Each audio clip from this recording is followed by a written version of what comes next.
Shalom, selamat pagi Bapak Ibu Saudara-saudara yang dikasihi oleh Tuhan Yesus Kristus. Jumpa kembali bersama saya Pendeta Eka di dalam renungan firman Tuhan pada hari ini Selasa 26 Oktober 2021. Sukacita dan damai sejahtera dari Tuhan kita Yesus Kristus kiranya terus menyertai kehidupan kita. Puji nama Tuhan. Sampai pada kitab yang baru hari ini, yakni kitab Nehemia. Biarlah firman Tuhan dari kitab Nehemia ini boleh menjadi berkat bagi kita sekalian. Sebelum kita bersama-sama merenungkan dari pasal yang pertama kitab Nehemia, mari kita akan berdoa terlebih dahulu. Tuhan Allah Bapa di surga yang kami puja sembah dalam nama Tuhan Yesus, kami sungguh bersyukur dan berterima kasih kepada Tuhan yang terus memberkati dan memelihara hidup kami sampai pagi hari ini.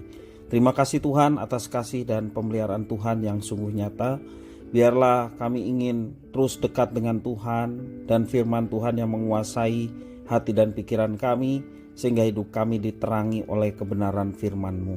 Terima kasih ya Tuhan, berfirmanlah atas kami sedia merenungkan, melakukan dalam kehidupan kami setiap hari.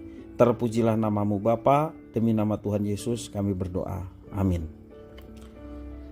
Bapak Ibu Saudara-saudara yang dikasihi Tuhan, kitab Nehemia dimulai dengan cerita Hanani kepada Nehemia bin Hakalia mengenai keadaan orang Yahudi yang telah pulang dari pembuangan dan tembok Yerusalem yang masih berantakan. Itu dalam pasal pertama ayat yang ketiga.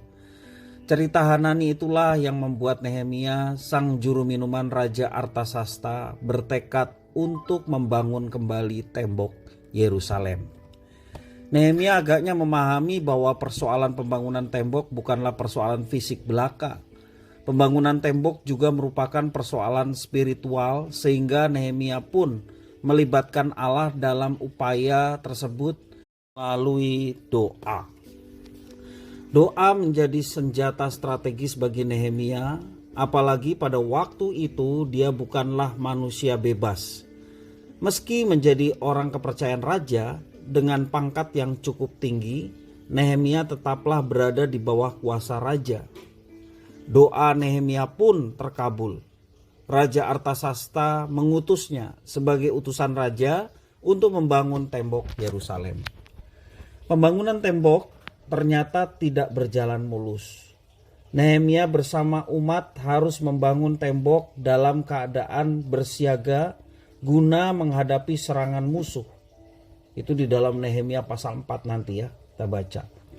Nehemia selalu mengingatkan umat Israel bahwa Allah berada di pihak mereka. Demikianlah cara tembok itu dibangun. Sejak awal Nehemia sadar bahwa pembangunan tembok bukanlah persoalan fisik saja, tetapi juga menyangkut hal rohani. Karena itulah melalui kerjasama dengan Ezra, ahli kitab itu, Nehemia berupaya mendorong dan memampukan umat untuk mempercayakan diri mereka sepenuhnya kepada Tuhan Allah mereka.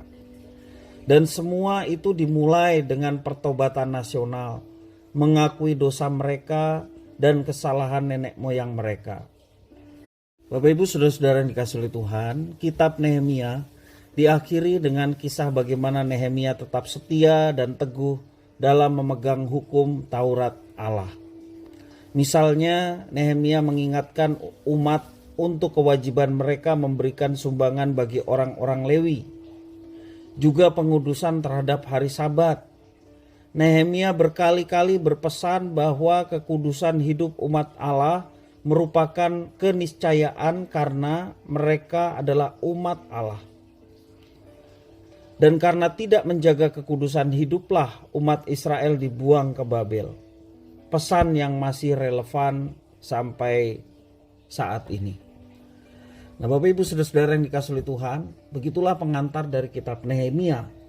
Dan kisah kepedulian Nehemia terhadap bangsanya, imannya yang tulus kepada Tuhan dan kecakapan untuk melaksanakan tugas merupakan modal utama Nehemia untuk dipakai Tuhan memimpin bangsa Israel. Kalau kita perhatikan di dalam ayat yang ke-11, juga di dalam pasal 2 ayat yang pertama, juru minuman raja bukan sekedar pelayan, ia juga dipercaya menyediakan minuman raja setiap hari. Ini merupakan jabatan yang tertinggi, terhormat, dan fasilitas istimewa sebagai kalangan terdekat dengan raja. Pastilah juru minuman ini adalah orang yang sangat dipercaya. Walaupun Nehemia bukan berasal dengan suku yang sama dengan Raja Artasasta, tetapi ketika dia diberikan satu kepercayaan untuk menjadi juru minuman, itu kepercayaan yang luar biasa. Namun kita belajar dari Nehemia, dia tidak menjadi lupa diri. Ia tetap memelihara ikatan dengan tanah leluhur dan saudara-saudara yang ada di Yerusalem. Berita kehinaan Yerusalem sungguh menantang solidaritas dari Nehemia. Tidak lazim seorang yang berkedudukan tinggi untuk menangis. Nehemia berkabung dan berdoa untuk kota tercinta Yerusalem. Doanya kalau kita perhatikan di dalam ayat yang ke-5 sampai yang ke-11, itu doa Nehemia. Doa tersebut menyatakan kerinduan Nehemia yang terdalam. Diakui betapa ia dan keluarganya ikut andil dalam perbuatan dosa, sudah bersalah melanggar perjanjian Tuhan. Itulah pengakuan dari Nehemia. Nehemia mengingat firman dan perjanjian Tuhan yang ia sadar bangsanya telah melanggar akan semuanya itu. Hanya belas kasihan Tuhan yang bisa memulihkan. Itu doanya. Bapak Ibu Saudara-saudara, kita bisa menyebut doa itu adalah doa Nehemia. Atau juga bisa seperti doa politik ya. Ia berencana meminta belas kasihan raja dalam ayat 11 untuk menolongnya mewujudkan program restorasi dari kota Yerusalem.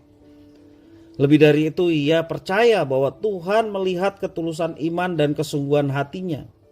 Ini satu modal yang paling utama dalam kehidupan orang percaya. Kita percaya bahwa Tuhan ada, Tuhan melihat kesungguhan hati seseorang, pasti Tuhan yang akan menyatakan rancangan yang terbaik. Nah, Bapak Ibu Saudara-saudara, politik yang dikerjakan oleh Nehemia tulus dan bukan untuk kepentingan pribadi. Ya, ini politik yang benar ya. Tulus bukan untuk kepentingan pribadi, untuk kemuliaan Tuhan dan juga menjadi berkat bagi bangsa Israel. Jika salah perhitungan, bisa jadi jabatan maupun nyawa sebagai resiko dari seorang Nehemia. Semuanya itu dihadapi Nehemia dengan penuh keyakinan bahwa Tuhan ada dan menyertai. Bapak Ibu Saudara-saudara, saat ini banyak sekali berita bohong maupun provokasi yang terjadi khususnya di dunia sosial media. Sepatutnya kita membawa persoalan bangsa di hadapan Tuhan melalui doa syafaat. Namun setiap kali berdoa syafaat untuk bangsa dan negara, disadari atau tidak, pikiran kita sering kali disusupi oleh kepentingan diri. Solidaritas kebangsaan dan persatuan akan timbul bila kita dengan tulus mengakui kesalahan, keberdosaan kita di hadapan Tuhan. Karena itu, mari kita merendahkan diri di hadapan Tuhan dan meminta belas kasihan Tuhan atas bangsa kita.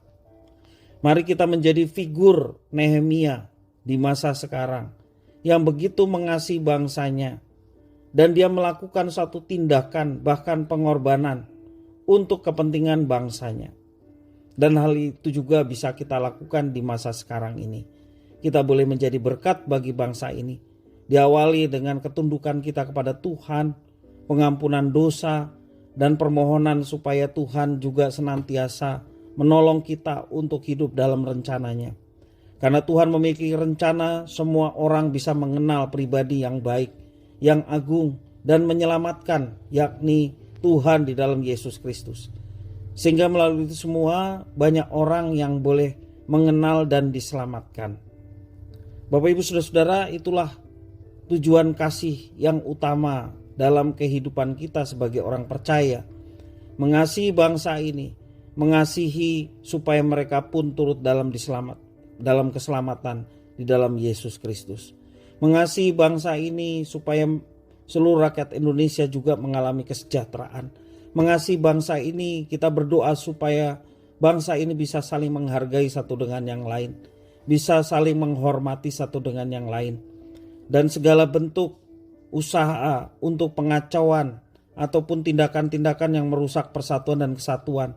Sebagai orang percaya, kita memiliki kewajiban untuk mendoakan bangsa ini supaya persatuan dan kesatuan bangsa ini boleh terwujud, karena Tuhan yang mengendalikan segala sesuatu. Hanya kepada Tuhan sajalah kita berharap dan berserah. Maka semua apa yang kita panjatkan dengan tulus hati untuk kepentingan bangsa, Tuhan mendengar. Dan juga pasti kita meyakini bahwa Tuhan yang akan memperhatikan semuanya ini. Biarlah firman Tuhan dari kitab Nehemia yang pertama ini boleh memberkati kita untuk senantiasa peduli terhadap bangsa kita. Puji nama Tuhan. Mari kita berdoa bersama. Tuhan Allah Bapa di surga, terima kasih atas firman Tuhan. Kau yang mampukan kami untuk dapat mengerti dan memahami apa yang Kau maksudkan. Juga kami memohon Tuhan yang menolong kami untuk kami dapat terapkan dalam kehidupan kami setiap hari. Terima kasih ya Tuhan, terpujilah namamu. Di dalam nama Tuhan Yesus kami berdoa. Amin.